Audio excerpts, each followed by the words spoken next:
Oi, pessoal, sou a monitora Vanessa. Olá, pessoal, e eu sou a monitora Cristiane, e hoje a gente vai fazer um relato de caso também sobre a paciente I, mas é outra paciente. Então, a nossa paciente é uma mulher, tem 49 anos de idade, e ela veio com a queixa do zumbido. Então, ela tem um zumbido bilateral, e ela comentou com a gente que esse zumbido dela parece aquela sensação de quando a gente vai numa festa e fica aquele pós-exposição, sabe? Que fica aquele som alto, só que era sempre, não era só depois da festa.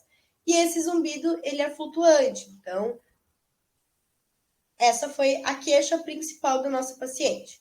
Além disso, ela relatou que sente que no barulho, né, no ruído, a audição fica muito prejudicada e é nisso que ela considera a audição mediana, então ela não considera uma audição boa. Ela tem dificuldade de compreensão de fala, principalmente, como a gente já citou, no barulho, e ela teve otites apenas na infância, então não é algo relevante que a gente pode pensar nesse momento. Não é o que justifica essa queixa, então, né, Cris? Isso mesmo, bem lembrado. Além disso, ela trouxe também a queixa de tontura. E essas tonturas recentemente têm começado a causar náuseas, então são tonturas bem complicadas, assim, causam sensações bem ruins na paciente. E o que é legal a gente pensar que ela associou, e a gente questionou, a piora do zumbido foi no início dessa tontura. Então a gente tem que pensar e tem que procurar descobrir por que isso está acontecendo, por que a piora do zumbido foi no início da tontura. Essa nossa paciente, ela é agricultora, ela trabalha com fumo, mas ela não é exposta a ruído constante, então ela diz que o ambiente é bem tranquilo onde ela trabalha. Ela tem hipertensão arterial, né, que é a pressão alta, e ela faz uso do losartano para hipertensão e a bombinha de asma, que ela não citou o nome que é, mas enfim, é a bombinha para asma. Quando a gente pensa no histórico, a gente pensa que ela citou para a gente que os tios tinham uma perda auditiva, que a gente já pode pensar na presbiacusia, porque eles já tinham idade, e o pai tinha dificuldade de entender a fala, mas que ele não realizou o exame. Então era só uma queixa dele, mas que nunca foi atrás. E agora? Van, você pode pensar, pessoal, pense, tem algo mais que a gente deveria ter perguntado para nossa paciente? Tem alguma observação que faltou que seria importante a gente acrescentar na anamnese? Olha, Cris, eu acho que, pela anamnese que a gente mostrou, acho que não, né? Porque a gente perguntou de questões de zumbido, de tontura, a queixa, acolhemos qual foi a queixa dela, perguntamos do histórico de perda da família. Então, pelo que eu tô pensando agora, acho que essa anamnese foi completa. Isso mesmo, pessoal. Ao que tudo indica, a gente pediu para ela tudo que tinha que pedir, né? A gente acolheu, ouviu ela e complementou fazendo perguntas. Mas e agora, Van? O que a gente faz agora? Depois da anamnese, qual é o próximo passo da consulta? O próximo passo é nós ver como que está o conduto dessa paciente, para a gente, com a meatoscopia, para a gente ver se pode fazer audiometria ou não. Né? Então, a primeira coisa é a gente buscar o otoscópio se ainda não buscou e dar uma olhadinha, observar a orelha dessa paciente. É isso mesmo que a gente vai fazer, então. A gente vai fazer a meatoscopia. Como a gente vai fazer? Então, a gente vai usar o otoscópio, como a Vani falou. A gente vai tá de luva, tá? Lembrem sempre de higienizar a mão e usar a luva. E vai utilizar o otoscópio, vai puxar a orelha do paciente para conseguir colocar o otoscópio na entrada do meato para ver se não tem nenhuma rolha de cera, se não tem. Se a membrana tipânica tá tudo certo. A gente tem que olhar como tá o conduto para ver se a gente pode fazer essa audiometria. Esse é Então, um na exame nossa que dói, Cris, para o paciente? Boa pergunta. Às vezes eles perguntam isso, tá? Ele não é para sentir dor. Então a gente tem que ter cuidado para colocar ali e a gente não vai machucar. A não ser que a gente bater, né? Fizer difícil assim a gente bater, mas não acontece. Então ele não é para sentir dor. Então ele não vai sentir dor, é bem tranquilo porque a gente só coloca um pouquinho para dentro ali. Então, nesse caso, a minha otoscopia estava sem particularidades nas duas orelhas. Então, estava tudo certo, a gente podia seguir em diante. O que é seguir? Qual é o próximo exame? Vani? Agora sim, vamos fazer a audiometria, né? A ATL que vocês já estão aprendendo com as profs em áudio 1. Muito bem, é isso que a gente foi fazer agora. Então, a gente condicionou a nossa paciente, colocou ela dentro da cabine, pediu se ela ficava confortável numa cabine fechada, se ela precisava de alguma coisa. A gente deu a orientação. Fulaninho, você vai ouvir um barulho, ele vai diminuindo. Eu quero que toda vez que você ouvir o apito, você ergue a mão para mim. E ele foi nos respondendo. E essa aqui foi o resultado da orelha direita. Então, a gente faz a orelha direita e a orelha esquerda, né?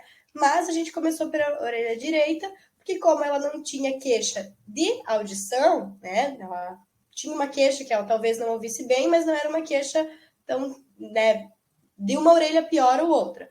Então a gente fez pela orelha direita primeiro. O que a gente achou? Vamos lembrar. Cris, só agora que tu tá falando por qual começou, é importante a gente lembrar, né? Porque a gente começa sempre pela orelha direita ou pela melhor orelha. Por isso que a Cris tá explicando, né? Ela não tinha nenhuma queixa que um ouvido ouvia melhor que o outro.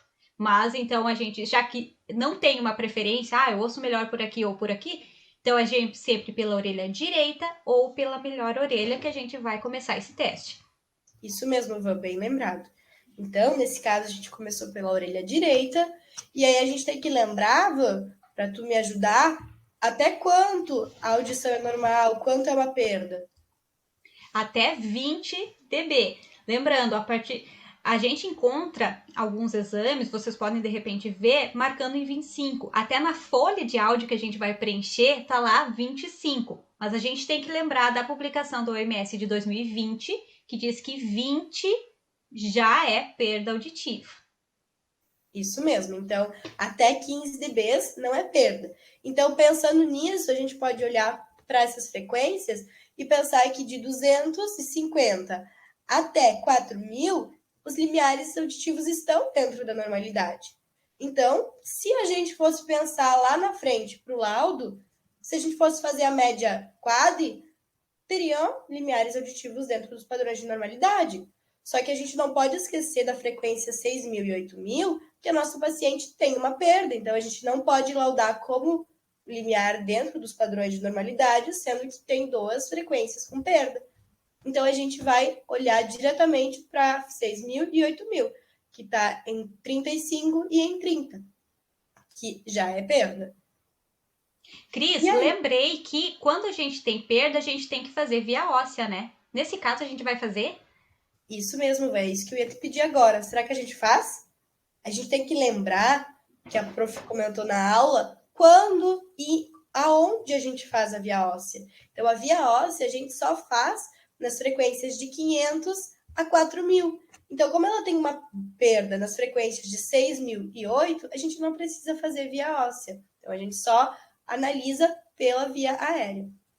Exatamente, a gente só faz a via óssea. Sempre que tem perda, faz via óssea, mas só de 500 a 4.000. Essas frequências de perda, a gente não vai fazer a pesquisa de via óssea.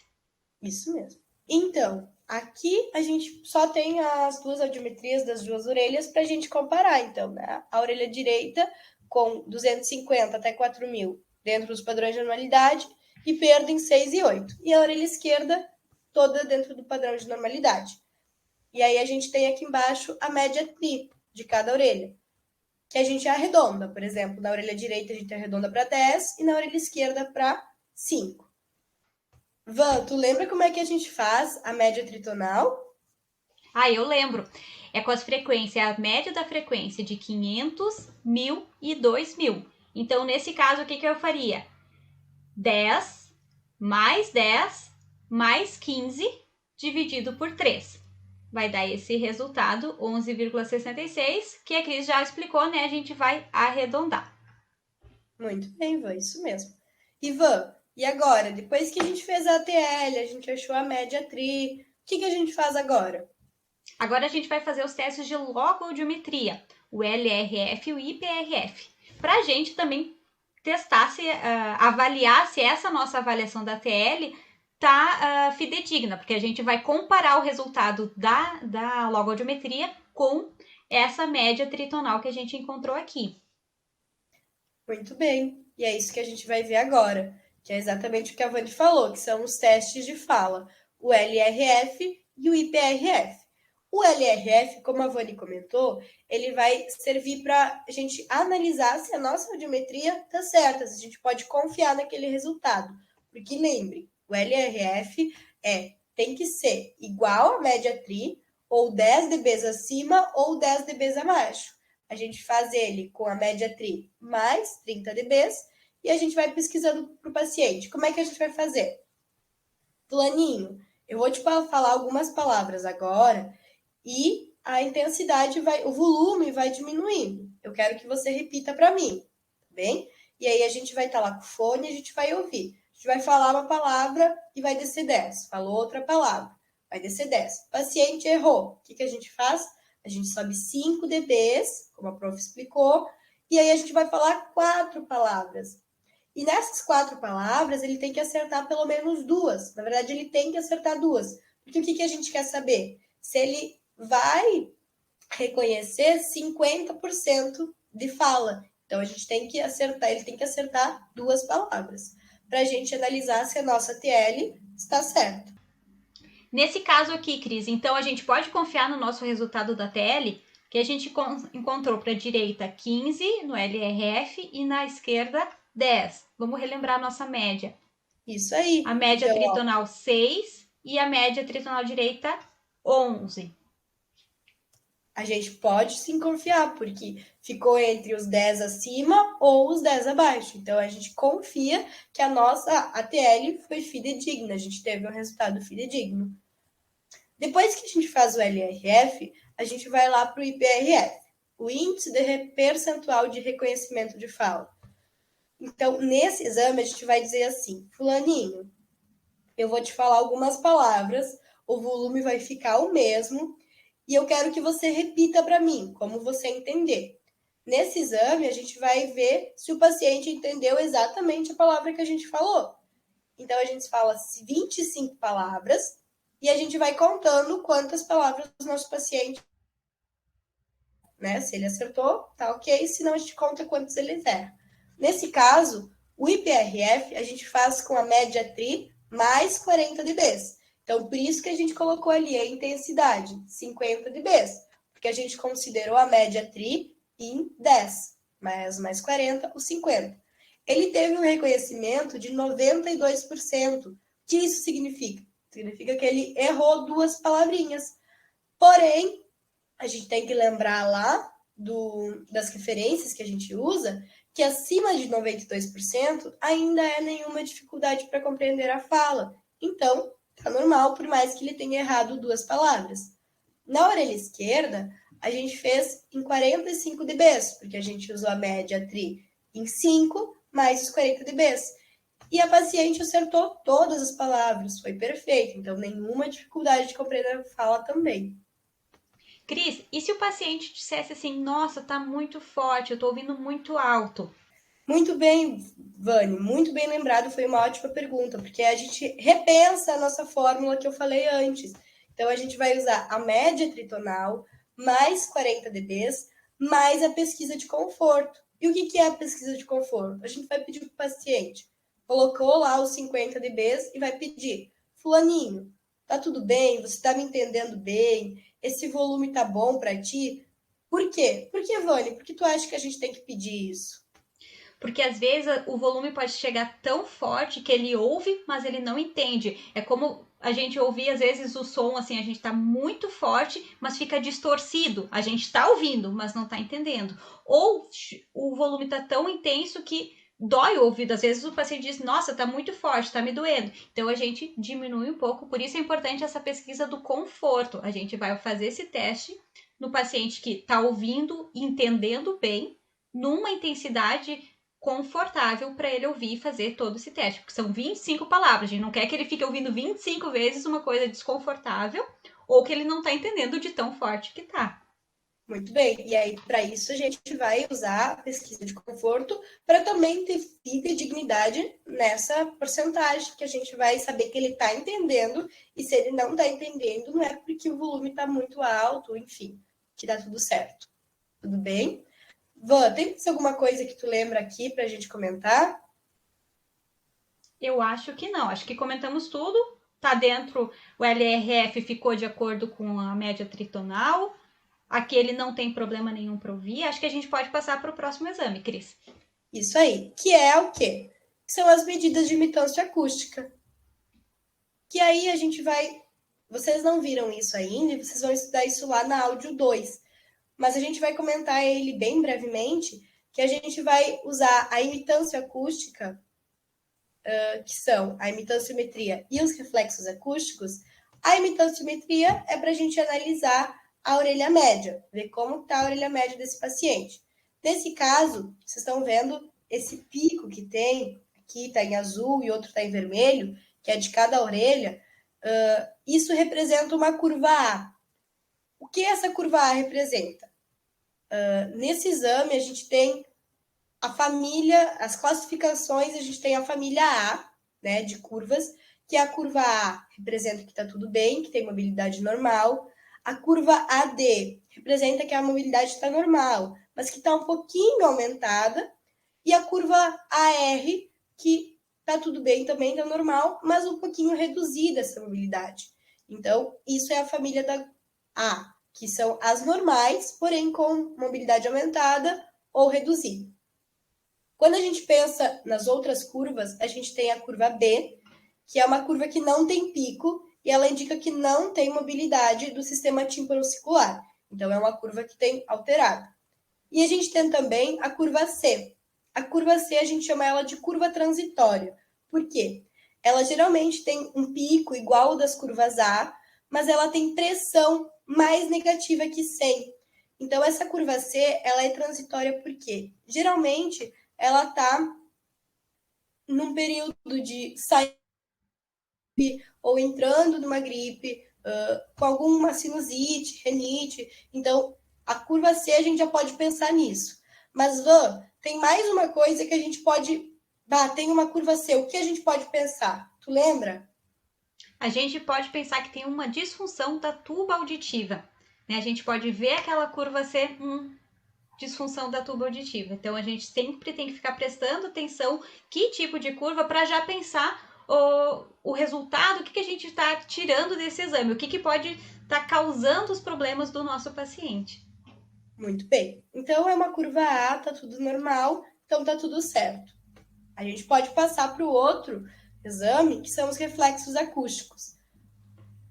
Van, tu lembra o que os reflexos acústicos buscam?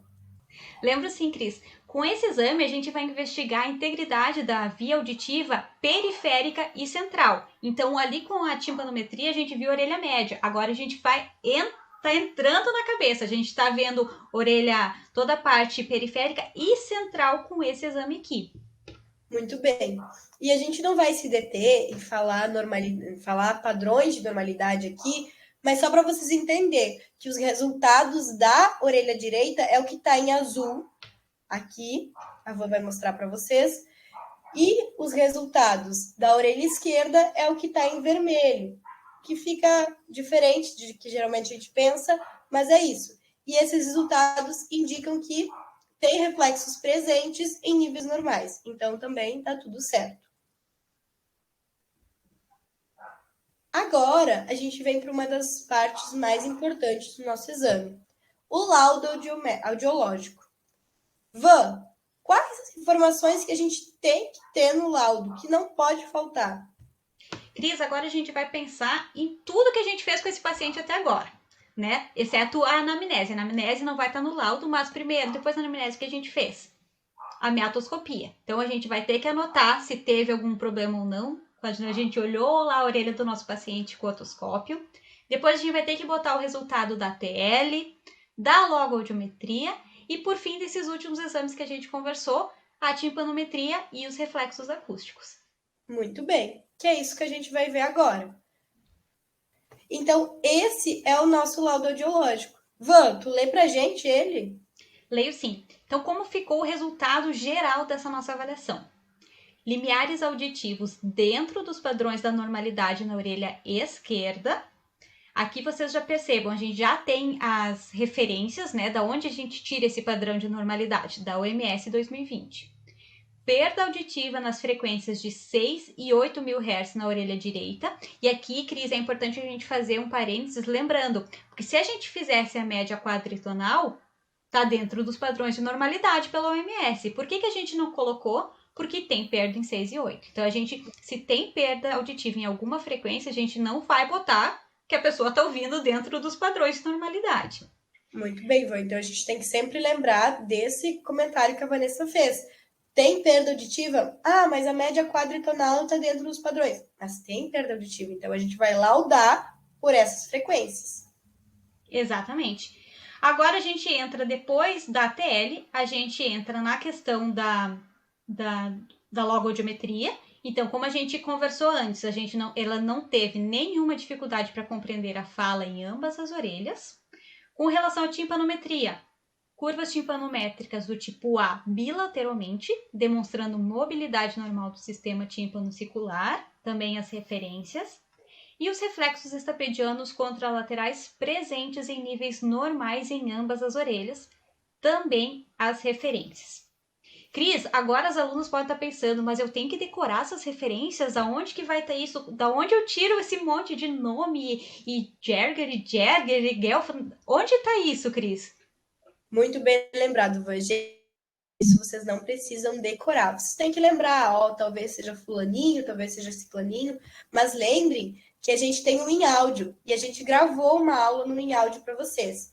Lá no em áudio, a gente tem exemplos de laudos e nesses exemplos de laudos tem todas as referências.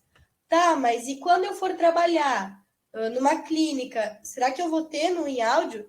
A gente tem o manual de audiologia básica. Então, a gente tem a tabelinha com todos os padrões e as referências, que a gente pode fazer uma colinha às vezes, que não tem problema. O importante é a gente saber fazer o laudo, né? Saber analisar o resultado do nosso exame para a gente saber o que vai pôr aqui. Mas essas referências, isso tudo está no software, como a Cris agora lembrou, né, do tutorial que a gente fez. Então, vocês têm tudo ali, vocês têm que saber que informação vai colocar, isso tem que saber. Mas as referências não precisa decorar qual é o ano da publicação, porque isso está tudo no texto padrão dentro do programa que vocês vão utilizar para escrever esses resultados. Isso mesmo. E aqui embaixo, então, é a carinha do laudo, do parecer, na folha que a gente entrega para o paciente. Além disso, na folha que a gente vai entregar para o paciente, a gente vai falar sobre alguma outra observação que a gente queira deixar, que aconteceu durante o exame. Então, esse é o comentário do fonoaudiólogo. Nesse caso, o que a gente fez? A gente fez um exame que se chama emissões otoacústicas transientes. As emissões são um exame eletrofisiológico que vocês vão aprender lá em áudio 2, que ele avalia a função coclear. Então, ele avalia a cóclea, a verdadeira resposta da cóclea. Então, é um exame objetivo que o paciente não tem que nos responder nada. Então, ele teve emissões otoacústicas transientes presentes bilateralmente que indicaram função coclear. Van, por que a gente fez esse exame nessa paciente? A gente fez porque ela veio com essa queixa de zumbido. E a gente tem que lembrar que qual é a principal causa do zumbido? A perda auditiva. Né? E esse exame que vocês vão ver em áudio 2, esse exame ele nos permite captar, perceber perdas auditivas que às vezes na ATL ainda não estão presentes. Então esse exame é um exame mais aprofundado, ele encontra perdas auditivas que ainda talvez não estão aparecendo na ATL. Por isso a gente também fez esse exame. Exatamente. E além disso, a gente tem que lembrar da profissão da nossa paciente. Ela trabalha com fumo, então provavelmente ela está exposta a agrotóxicos. Então, agrotóxicos são uma predisposição, pode causar uma perda auditiva futura. Então, a gente fez as emissões por causa do zumbido, mas já pensando nisso também. E o zumbido dela é crônico. O zumbido crônico é quando acontece, o paciente percebe há mais de 6 meses. Com o EVA 5. O que é o EVA? O EVA é uma escala visual analógica. a escala que a gente usa de 0 a 10, sendo 0 sem incômodo e 10 muito incomodativo, horrível, a gente pede de intensidade e de volume. Então, o quanto incomoda para nossa paciente é um 5. Então, o 5 não é nossa, está incomodando absurdamente, mas é um incômodo bem significativo. Então, é por isso que ela buscou a gente para ajudar com o zumbido na escala 5. Agora, é uma das partes, se não a mais importante, eu acho que é uma das mais importantes. A gente tem que dar uma devolutiva para o nosso paciente. Porque não é simplesmente entregar o exame e mandar ele embora. A gente tem que explicar o que aconteceu.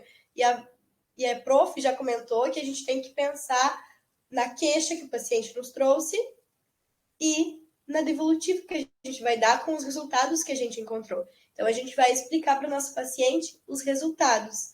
A gente vai dizer que ela teve uma perda auditiva só em algumas frequências em uma orelha, que a outra orelha estava tudo bem. Ela trouxe aquela queixa, lembra, Van, de dificuldade de fala, de eu entender a fala, né? Principalmente no ruído.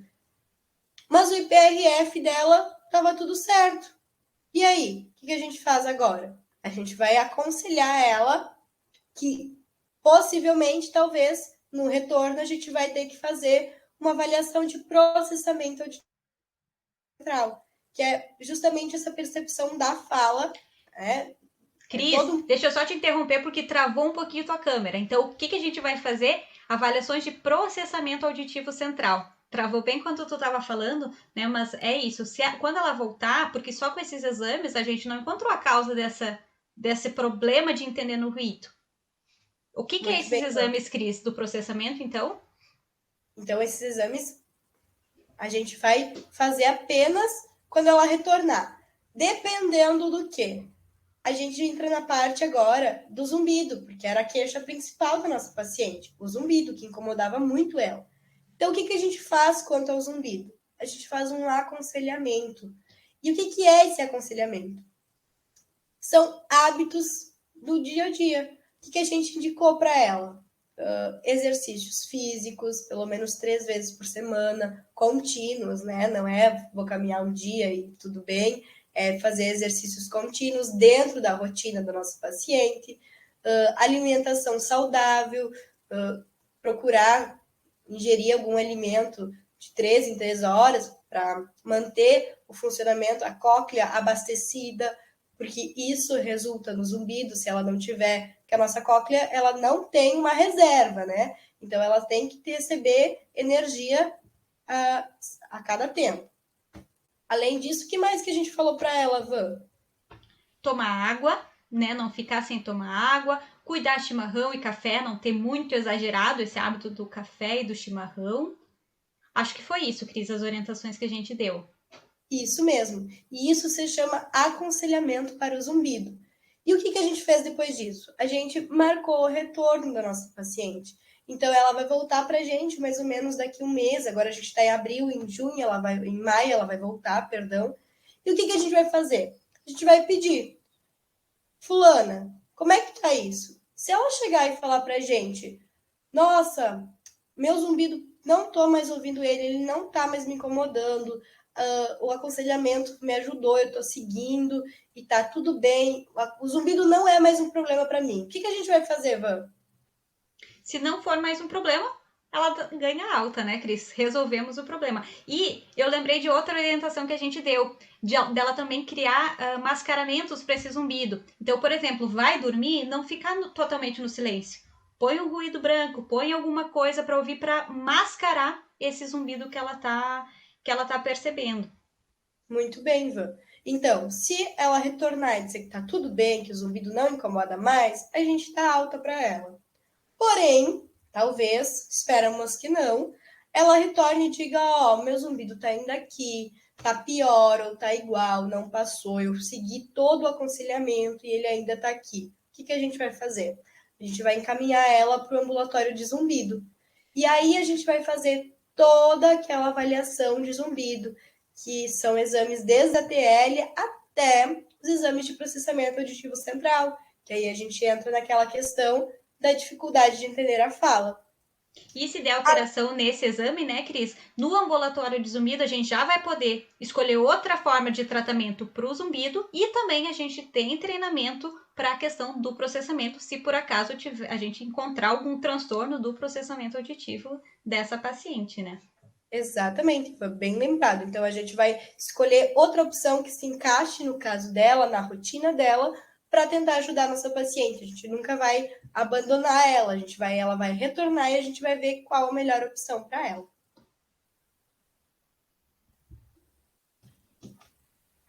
Então, pessoal, a gente agradece, eu agradeço muito a atenção de vocês e a gente espera que vocês tenham gostado. Se ficou qualquer dúvida, chama a gente está à disposição, não fiquem com vergonha. Aqui tem os nossos e-mails, tem o meu e o da Vanessa. E qualquer coisa também a gente está no grupo do WhatsApp, pode nos pedir no privado, se tiver vergonha de pedir no grupo, fiquem à vontade. E lembrar, né, Cris, que não tem pergunta boba. Porque às vezes a gente pode, não vou perguntar isso, porque elas já explicaram, a prof já explicou. Gurias, não tem pergunta boba. A gente tá aqui, se a gente soubesse, não tinha que fazer aula, né? A gente tá fazendo aula, tá estudando porque a gente não sabe. Então, esse processo de aprender, a gente tem que tirar todas as dúvidas. Então, escrevam para a Cris, que a gente está super à disposição, né, Cris, para ajudar a tentar tirar todas as dúvidas que vocês tiverem. Se a gente não souber, a gente vai estudar para resolver, mas a gente vai auxiliar em tudo que puder. Isso mesmo. Ficamos à disposição. Então, tá bem. Até mais.